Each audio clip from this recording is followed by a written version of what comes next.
Selalu berpikir bagaimana memenuhi panggilan ayahanda dan memenuhi panggilan seorang suami, atau mematuhi seorang ayah atau ibu, atau mematuhi seorang suami. Ini istimewa, dan harus seorang perempuan berpikir begitu. Pertanyaan ini pertanyaan yang masuk akal dan hakikat. Itu terjadi. Yang repot cuek, nggak pernah mikir. Kalau suka panggil suami, datang ke suami, kalau enggak ya enggak. Nggak begitu, harus takut. Kalau aku memenuhi panggilan ibundaku, kira-kira dosa enggak aku meninggalkan suamiku? Atau aku memenuhi panggilan suamiku, kira-kira dosa enggak dengan bapak ibuku? Kan begitu. Kita jawab dengan dua sisi. Sebagai seorang istri, kepatuhan pertama dan utama adalah kepada seorang suami. Kepatuhan pertama dan utama kepada seorang suami, karena itu imammu di dalam rumahmu. Kecuali dilarang atau diperintahkan sesuatu yang diharamkan, maka tidak boleh patuh kepada suami. Tapi ingat, seorang suami yang baik itu akan selalu memberikan kebebasan istrinya untuk melayani orang tuanya. Maka wahai para suami yang baik, katakan kepada istrimu, wahai istriku, kemanapun kau pergi, awas kau harus izin kepadaku, kecuali jika dipanggil oleh bapak ibumu. Wah, ini baru hebat. Ada suami yang kesalah dalam baca kitab Uqudul Lijan itu. Katanya kalau sudah diserahkan, kamu sudah diserahkan bapakmu kepadaku, maka kamu gak boleh ke rumah ibu bapakmu. Lah ini suami sakit. Ada salah baca. Nah, kalau suami istri ada keseimbangan begitu kan indah. Maka seorang istri tanya kepada suami yang baik, suamiku tercinta, mohon maaf, abah lagi sakit atau ibu lagi sakit, apakah kamu izinkan aku untuk urah ibu? Spontan. Bukan saja aku izinkan, perlu bantuan apa? Wah, kan indah gitu. Cuman naudzubillah ada. Maka nanti ini babnya masuk bab masalah berbakti pada orang tua. Dan juga masuk bab keindahan rumah tangga. Ini selalu saya ulang-ulang.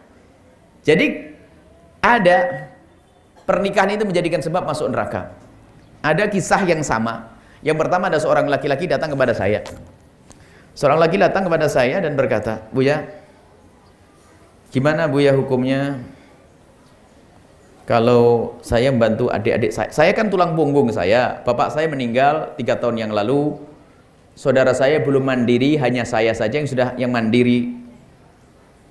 Kemudian gimana kalau saya itu membantu ibu saya dan adik kecil saya tanpa sepengetahuan istri saya, boleh atau tidak?" Kan itu pertanyaan. Ibu jawabnya gimana? Boleh. Nah, ntar dulu dong. Harus paham. Jawabannya adalah duitmu, duit siapa ini? Kalau duitmu sendiri tentu sangat boleh. Cuman sekarang saya mau tanya, ini yang penting Bu. Memangnya kenapa kalau kamu membantu ibumu dan adik kecilmu ketahuan istrimu, memangnya kenapa? Langsung dia ngomong, "Aduh Buya, pernah ketahuan cemberutnya sebulan." Wah, itu istri ahli neraka itu. Hati-hati. Masa ada suaminya membantu ibunya loh kok cemberut. Naudzubillah. Sampai suatu ketika ada seorang istri berkata, "Buya, saya punya suami kayak punya istri 2. Maksudnya gimana? Menikah lagi? Enggak. Lah terus setiap dapat gaji itu selalu dibagi 2, separuh buat ibunya, separuh buat saya. Saya tanya, separuhnya yang buat kamu cukup enggak? Ya cukup, cuman masa begitu aturannya? Kan saya istrinya. Oh, kamu yang sakit. Mestinya kamu bangga punya suami bisa membiayai ibundanya. Cuman banyak orang sakit. Ada seorang istri begitu. Kalau sudah kedatangan mertua cemberut aja. Ada ini. Naudzubillah ini. Ini contoh. Ada lagi sebaliknya. Ada seorang istri tiba-tiba berkata, "Buya, alhamdulillah, saya baru diangkat jadi PNS." PNS itu apa sih? Organisasi bismillah. Paham ya?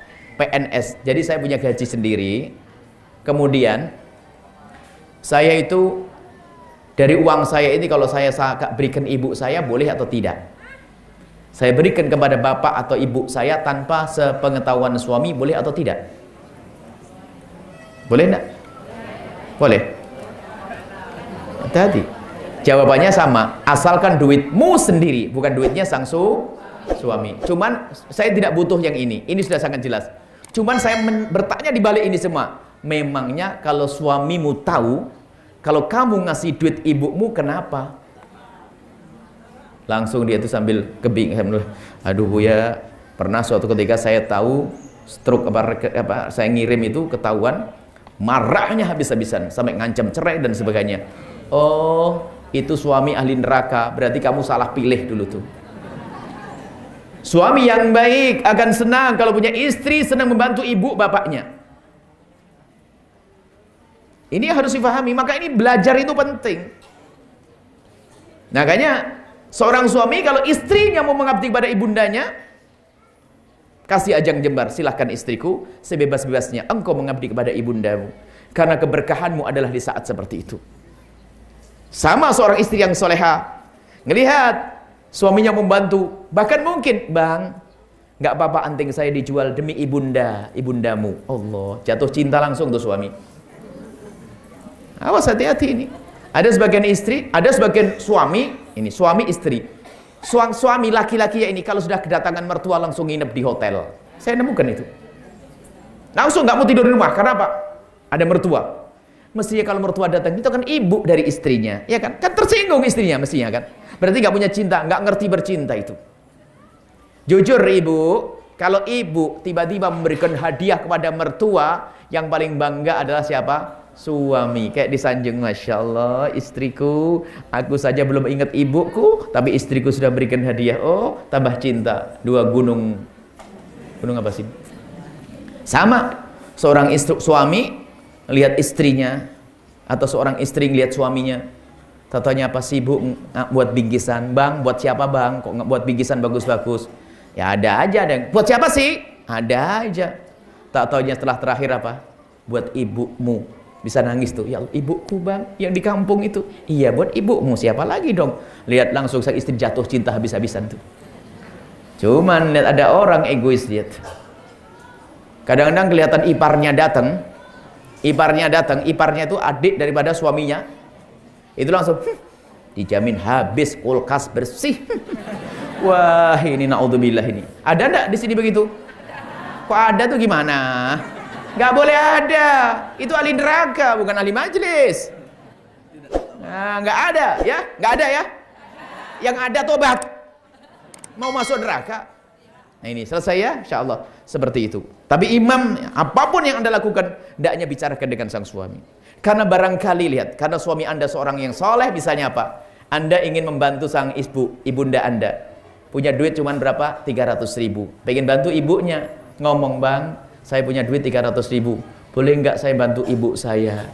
Karena anda benar caranya, suaminya kok baik. Ya Allah, kok cuma 300? Ini saya tambahin 1 juta. Oh, kan indah.